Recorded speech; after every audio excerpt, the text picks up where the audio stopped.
Students, अब जो हम करेंगे वो हम न्यूमेरिकल क्वेश्चंस करने जा रहे हैं। जितना अभी आपने सीखा है determination aggregate demand, determination of income and employment और इन्वेस्टमेंट मल्टीप्लायर के बारे में जो आपने पढ़ा है, उसके ऊपर अब हम कुछ न्यूमेरिकल क्वेश्चंस करवाने जा रहे हैं कि जो पेपर में कैसे कैसे आ सकते हैं। तो उनको आपने ध्यान देना है। और इन न्यूमेरिकल क्वेश्चंस को करने के लिए पहले मैं आपको रिवाइज करवा रहा हूँ।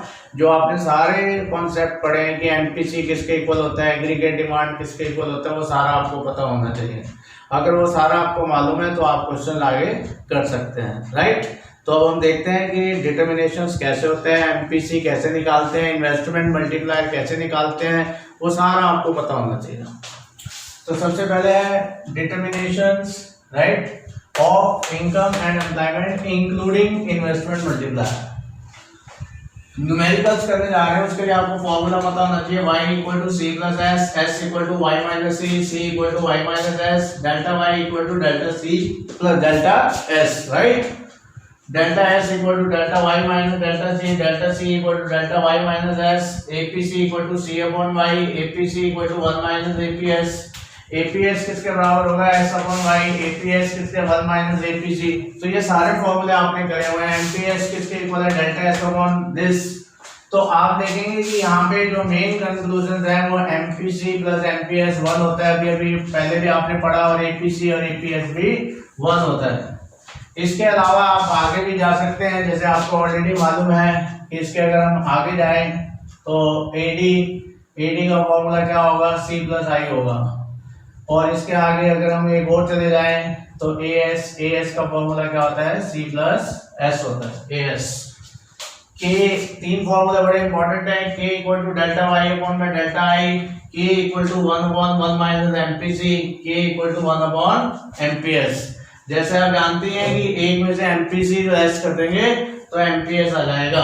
और एडी वगैरह आपने सारे डायग्राम्स वगैरह आपने पढ़े हुए हैं। तो अब इन फॉर्मूलों को आप देख लें अच्छी तरह से। तो अब मैंने आपके सामने दो न्यूमेरिकल क्वेश्चन रखे हैं, तो उनको देखते हैं कि इसको प्रैक्टिकली कैसे सॉल्व करते हैं। Okay, if an economy government makes additional investment, और यहाँ पे गवर्नमेंट एडिशनल इन्वेस्टमेंट कर रही है, फाइंड इट्स वैल्यू, इसकी वैल्यू फाइंड आउट करनी है हमने। Change in I when MPC equal to 0.5 and increase in income is 1000, increase in income in change in income। तो सभी स्टूडेंट जानते हैं k equal to delta Y upon में delta I भी होता है, k equal to 1 upon 1 minus MPC भी होता है। 1 1 2 3, ये तीनों फॉर्मूले बहुत इंपॉर्टेंट है, तीनों याद होना चाहिए। तीनों में से कोई भी लग सकता है।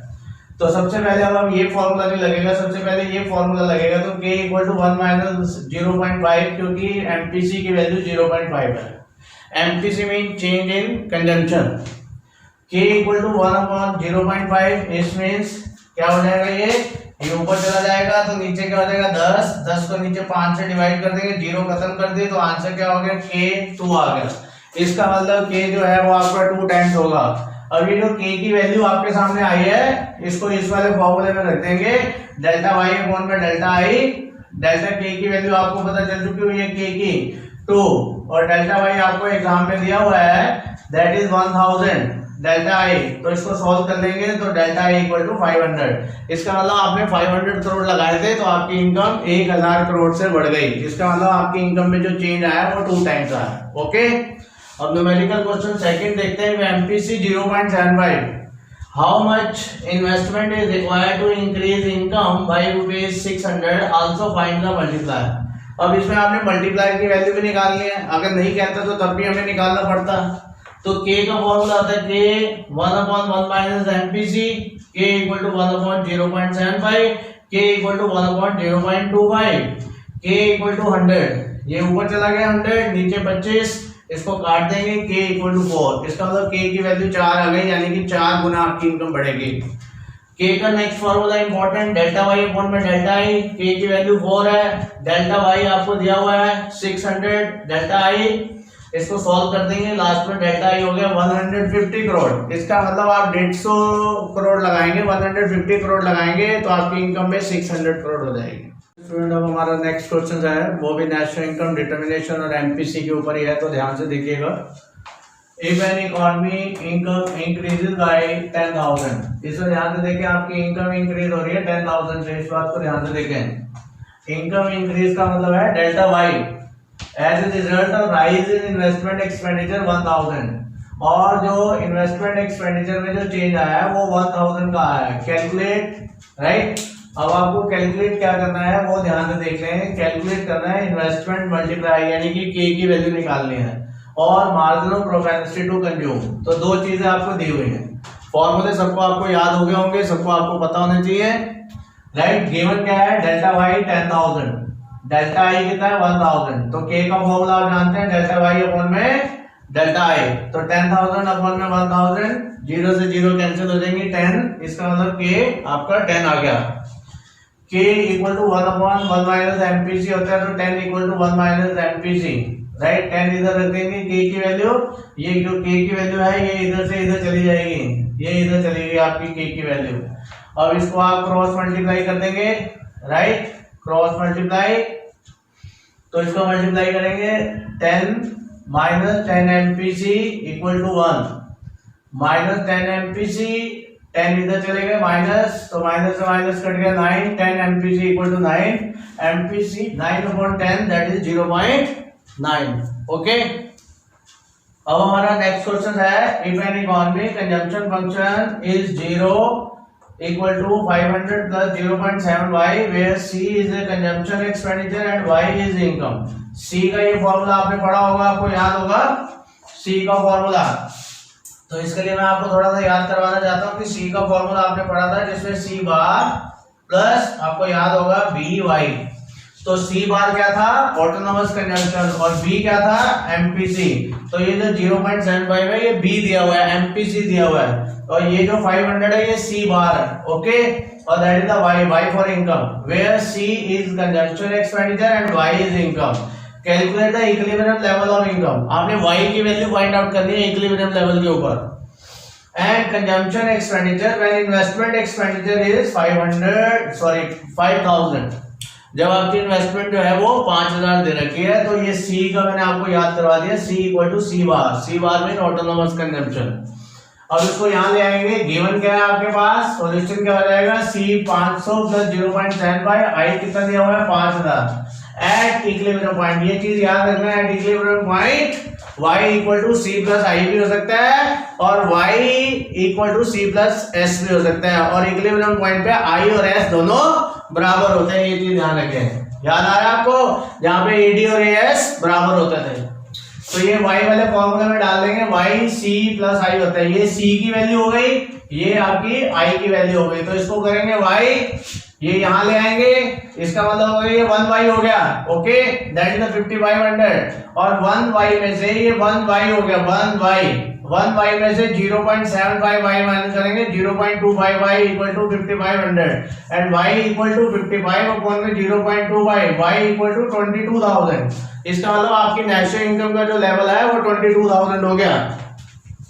अब जब आपकी इनकम 22000 है, तो इसको कंजम्पशन वाले फॉर्मूले में पुट कर देंगे, जो ये ऊपर वाला है उसमें, राइट, y की वैल्यू डाल देंगे, c equal to 500 plus 0.75 bracket में 22000। ये जो आंसर आया ये आपका इधर आ जाएगा 22000। 22000 को 0.75 से मल्टीप्लाई कर देंगे 16500, इन दोनों को मल्टीप्लाई कर देंगे तो ये 16500 बन गया, 500 में जोड़ देंगे 17000। इसका मतलब जो आपका कंजम्पशन है वो 17000 हो गया। अब हम जो नेक्स्ट क्वेश्चन है वो हम सेविंग फंक्शंस को लेके कर रहे हैं। जैसे आप जानते हैं कि y equal to C plus S होता है, तो अगर हमें s निकालना हो तो कैसे निकालेंगे। s का फॉर्मूला भी अभी आपके सामने लिखा था ब्लैक बोर्ड पे। s का फॉर्मूला क्या होता है, y माइनस सी, और कंजम्पशन फंक्शन क्या होता है याद कर लीजिए। कंजम्पशन फंक्शन का फॉर्मूला होता है c equal to C bar plus b bracket में y। तो सी बार क्या था, ऑटोनोमस कंजम्पशन। जितना ऑटोनोमस कंजम्पशन होगा उतनी ही आपकी नेगेटिव सेविंग्स होगी। आपने डायग्राम में देखा है पहले वाली, राइट, क्लासेस में। तो उसमें आपने क्या देखा था कि जितना आपका सी बार होता है, ये नोट कर लें, सी बार जो होता है वो नेगेटिव सेविंग्स के इक्वल होता है, यानी कि आप उसको सी बार को आप ये भी कह सकते हैं कि वो नेगेटिव आपका एस है, राइट। ओके, अब इसको लेके हम क्वेश्चन सॉल्व कर रहे हैं। The saving function of an economy is S equal to -200, right. हमने यहाँ पे जो सी बार है वो 200 होगा आपका, उसको हमने यहाँ -200 से कर दिया प्लस 0.25y, यानी कि ये एमपीएस है। इधर यहाँ पर ये एमपीएस है, ये नोट कर लें। जो यहाँ 0.25 है, इसको ध्यान रखें कि ये एमपीएस की वैल्यू है। इस बात का आपको ध्यान रखना है क्वेश्चन करते वक्त, क्योंकि ये कंजम्पशन फंक्शन नहीं है। अगर कंजम्पशन फंक्शन होता है तो ये 0.75 होता है, 0.75, वहां पे वो बी हो जाता है। The economy is in equilibrium when income is equal to ₹2000 और इनकम आपकी 2000 है। Calculate investment expenditure, autonomous consumption. Autonomous consumption आपको पता ही है किससे हम दिखाते हैं, सी बार से। इन्वेस्टमेंट मल्टीप्लाई मींस के, ओके, और इन्वेस्टमेंट एक्सपेंडिचर मींस आई। तो ये हमने फाइंड आउट करना है। तो सबसे पहले आपको गिवन क्या है, S saving function -200 plus 0.25y। अब आपको याद रखना चाहिए जो 0.25 है ये एमपीसी की वैल्यू नहीं है, ये एमपीएस की वैल्यू है, क्योंकि एक में से अगर एमपीसी लेस कर देंगे तो वो एमपीएस आ जाता है। ये गिवन है, इनकम 2000 है। At equilibrium point we already know that S equal to I. ये मैंने आपके लिए डायग्राम भी ड्रॉ करा है, आप जानते होंगे ये आई का कर्व होता है ऑटोनोमस, ये सेविंग कर्व नीचे से जाता है यहाँ पे इक्विलिब्रियम पॉइंट, यानी कि ई पॉइंट पे एस और आई दोनों क्या है, इक्वल है। जहां पे भी देखो आपके लिए आता है तो मैं आपके लिए डायग्राम जरूर बना देता हूँ, पहले वाली सिचुएशन को याद कर लिया करो।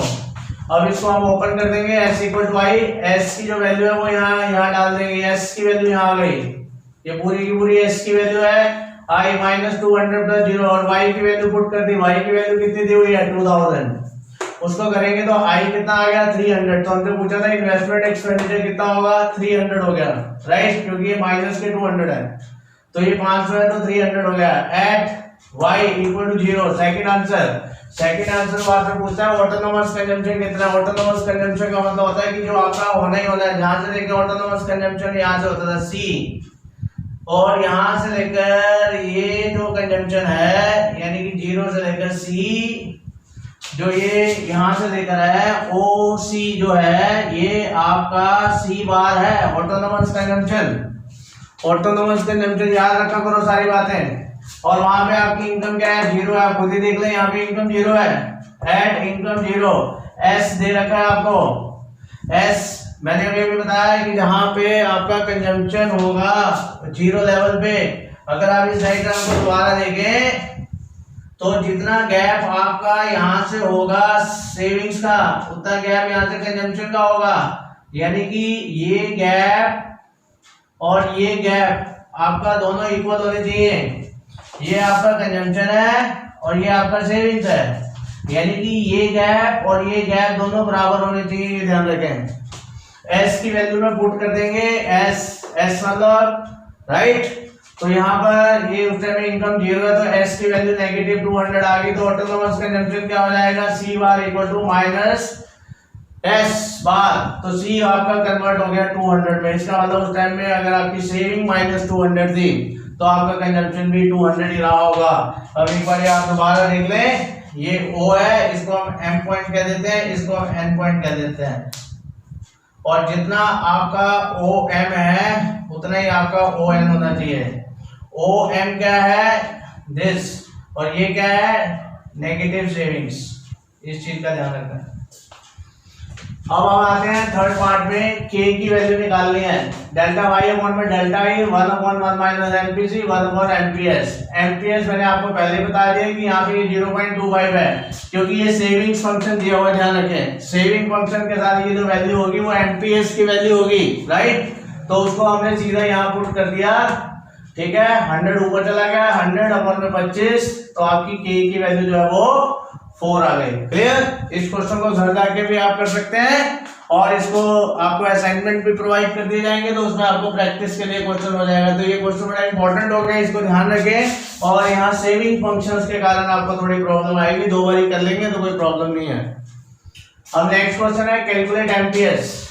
और यहाँ पे जो इकोनॉमी है वो इक्विलिब्रियम में है। हम यहाँ पे ये मान कर चल रहे हैं कि जो इकोनॉमी है वो इक्विलिब्रियम में है। कैलकुलेट एमपीएस, इकोनॉमी इक्विलिब्रियम में। वाई नेशनल इनकम 500 है, सी बार 30, आई 70।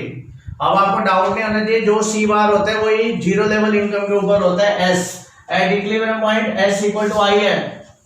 तो इसका मतलब ये हो गया कि ऑटोनोमस कंजम्पशन आपको दिया हुआ है तो सेविंग फंक्शन क्या हो जाएगा, ये एस की वैल्यू बन जाएगी माइनस सी बार एम्पियर्स वाई, यानी कि -30। अभी अभी मैंने आपको बताया था कि एस इक्वल टू आई तो होता ही होता है। अब ये सेविंग्स फंक्शन है तो जितना सी बार होगा उतना ही नेगेटिव एस होगा। ओके, तो ये नेगेटिव जो आपको मैंने बोला है, ये आपके लिए लिखा भी हुआ है मैंने यहाँ पर कि नेगेटिव सी बार का मतलब है नेगेटिव एस। उसको वैल्यू में पुट कर देंगे। y की वैल्यू 500 दी हुई है, उसका 100 ampere equal to 500 1/5, that is ampere equal to 0.2।